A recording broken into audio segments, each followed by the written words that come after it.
श्री कृष्ण कहते हैं कि आत्मविश्वास को बढ़ाने का सर्वश्रेष्ठ तरीका जानने से पहले आपको ये चिंतन करना होगा कि आपका आत्मविश्वास दुर्बल होता क्यों है। यदि आपने कारण को खोज लिया तो उपाय भी निकल ही आएगा।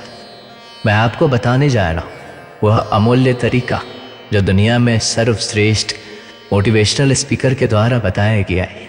वो मोटिवेशनल स्पीकर हैं स्वयं भगवान श्री कृष्ण, जिन्होंने अवसाद से ग्रसित और युद्ध से विमुख एक महान योद्धा को केवल एक गीत के द्वारा फिर से युद्ध के लिए तैयार कर दिया। सबसे पहले तो आप ये बताइए कि सबसे अधिक आत्मविश्वासी किस उम्र के लोग होते हैं? बच्चे, किशोर, युवा या वृद्ध? मेरे अनुसार बच्चे हमेशा खुश क्यों रहते? क्योंकि वह कोई भी काम करते समय सफलता और असफलता के विषय में विचार नहीं करते। दूसरी बात, वह किसी को प्रभावित करने के लिए कोई काम नहीं करते, ना ही किसी को नाराज करने के लिए। अर्थात बच्चे दूसरों की नज़रों से अपने आप को नहीं देखते। ऐसा बेपरवाह अंदाज आपके अंदर भी था जब आप बच्चे थे, लेकिन उसे आपने गंवा दिया। फिलहाल आप कुछ बनना चाहते हैं, कुछ दिखाना चाहते हैं, प्रशंसा चाहते हैं और अपमान से डरते हैं। इन चीज़ों के अलावा और क्या है जो आपके आत्मविश्वास को कम करती है? जरा सोचिए, एक नन्हे बच्चे को एक मंच पर जाने दीजिए और उससे एक कविता सुनाने को कहिए। वो सुना देगा। उसको परवाह नहीं कि आप उसे कोई महान वक्ता मानेंगे या नहीं। उसे मतलब नहीं कि तालियां कितनी बजाई जाएगी। उसने तो ये भी नहीं सोचा होगा कि इस कविता को सुनाने से मुझे क्या लाभ, क्या हानि होगी। लेकिन आप कोई भी काम या कोई चीज़ की शुरुआत करने से डरते हैं। आत्मविश्वास बढ़ाने के लिए खुद पर यकीन करने का मंत्र जाप कीजिए। आपके आसपास जितने नेगेटिव लोग हैं कहते हैं वो काम तुमसे नहीं हो सकता, ये वो चीज़ तुम नहीं पा सकते, तो उनसे दूर हो जाइए। और दूर ना हो सके तो उनके नेगेटिव एनर्जी को खुद के पॉजिटिव में बदल डालिए। मुझे कोई अगर कह भी दे कि मैं ये काम नहीं कर सकता तो मैं उसे चैलेंज समझकर अपना लेता और करके दिखाता, चाहे इसके लिए कितना भी समय लगे। धैर्य रखना भी एक बहुत ही बड़ा मंत्र है आत्मविश्वास बढ़ाने के लिए। आत्मविश्वास कभी भी पैदा नहीं किया जा सकता। ऐसा कभी नहीं होगा कि आप एक दिन रात को सोएं और सुबह उठकर आत्मविश्वास आ जाए। चलिए पहले समझते हैं आत्मविश्वास है क्या। आत्मविश्वास का मतलब है खुद पर विश्वास करना। और स्वयं पर कैसे विश्वास किया जाए, इसको दूसरों के उदाहरण से समझते। मान लीजिए आपको कोई मित्र है जिसको आपने पैसे उधार दिए और 1 महीने के बाद वो आपके पैसे वापस लौटा देते हैं। और अक्सर ये सिलसिला चलता रहता है। आप उसको पैसे दे भी देते हैं क्योंकि आपको उस पर विश्वास है कि वो लौटा देगा। और इसी तरह हमारा दिमाग एक तरह से उधार लेने वाले बैंक की तरह काम करता है। अगर आपने अपने जीवन में कोई भी रिस्क नहीं लिया और आपको कभी कोई काम में सफलता नहीं मिली तो आप में निश्चित रूप से आत्मविश्वास की कमी होगी, क्योंकि आपके दिमाग को इसकी आदत ही नहीं है। वहीं दूसरी तरफ अगर आपने अपने जीवन में कुछ ऐसे काम कर रखे जिनमें आपने सफलता पाई तो आप में आत्मविश्वास होगा। युवाओं में ये समस्या आम है, लेकिन ये कोई बहुत बड़ी समस्या नहीं है जिसका हल संभव नहीं है। जिस प्रकार रस्सी के आने जाने से कठोर पत्थर पर भी निशान पड़ जाते, उसी प्रकार बार बार अभ्यास करने पर भी मूर्ख व्यक्ति भी एक दिन कुशलता प्राप्त कर लेते हैं। निरंतर अभ्यास कुशल व्यक्ति को पूर्णतः पारंगत बना देता है। अभ्यास की आवश्यक शारीरिक और मानसिक दोनों कार्यों में समान रूप से पड़ती है। लोहार, बढ़ई, सुनार, दर्जी, धोबी आदि का अभ्यास साध्य है। दर्जी का पुत्र पहले ही दिन बढ़िया कोट पैंट नहीं सिल सकता। इसी प्रकार कोई भी मैकेनिक इंजीनियर भी अभ्यास के द्वारा ही अपने कार्य में निपुणता प्राप्त करता है। विद्या प्राप्ति के विषय में भी यही बात सत्य है। जिस प्रकार रखे हुए शस्त्र की धार को जंग खा जाती है, उसी प्रकार अभ्यास के हवाओं में मनुष्य का ज्ञान कुंठित हो जाता है और विद्या नष्ट हो जाती है। अभ्यास के बल पर मनुष्यों ने विशेष सफलता पाई। एकलव्य ने गुरु के अभाव में दरुड़ विद्या में अद्भुत योग्यता प्राप्त की। कालिदास वर्ज मूर्ख थे, परंतु अभ्यास के बल पर संस्कृत के महान कवियों की श्रेणी में विराजमान हुए। वाल्मीकि डाकू से आदि कवि बनने में सफल हुए। ये तो स्पष्ट हो चुका है कि अभ्यास सफलता की कुंजी है, परंतु अभ्यास के कुछ नियम है।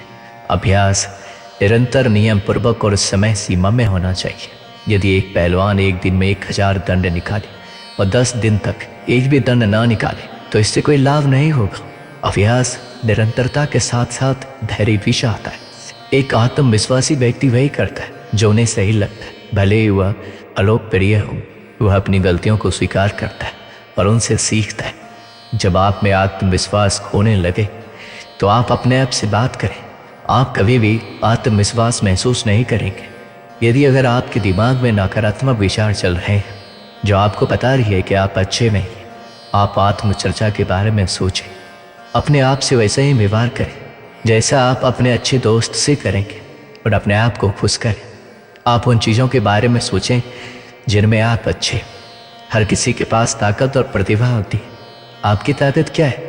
ये पहचानना कि आप किस में अच्छे हैं और उन चीज़ों पर निर्माण करने की कोशिश करने से आपको अपनी क्षमताओं में विश्वास पैदा करने में मदद मिलेगी।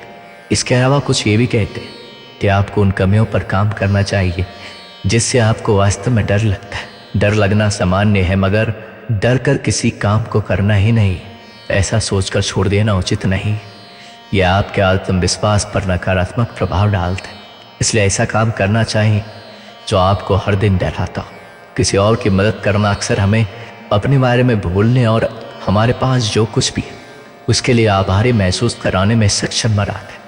जब आप किसी और के लिए कुछ अलग करने में सक्षम होते हैं तो अपनी खुद की कमजोरियों पर ध्यान केंद्रित करने के बजाय स्वयं को सलाह देने, सहायता करने या सिखाने के लिए स्वयं सेवक बनिए और आप देखेंगे कि इस प्रक्रिया में आपका आत्मविश्वास अपने आप बढ़ेगा। एक बार की बात है, एक युवक ने स्नातक की पढ़ाई पूरी की। उसमें स्वाभिमान कूट कूट कर भरा था। उसने विश्वविद्यालय की शिक्षा भी अपने श्रम और मेहनत से पैसे जुटाकर पूरी की, लेकिन अब उसके पास कुछ भी पूंजी शेष नहीं थी। पढ़ाई करने के बाद बाहर नौकरी खोजने गया। कई महीनों तक उसे नौकरी नहीं मिली। वह निराश हो गया।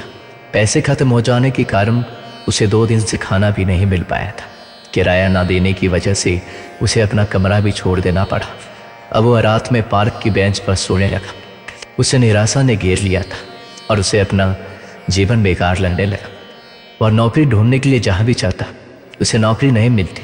अंत में उसने निराश होकर नौकरी ढूंढना ही छोड़ दिया। उसे लगा कि उसके जीवन में अब प्रकाश की किरण भी नहीं बची।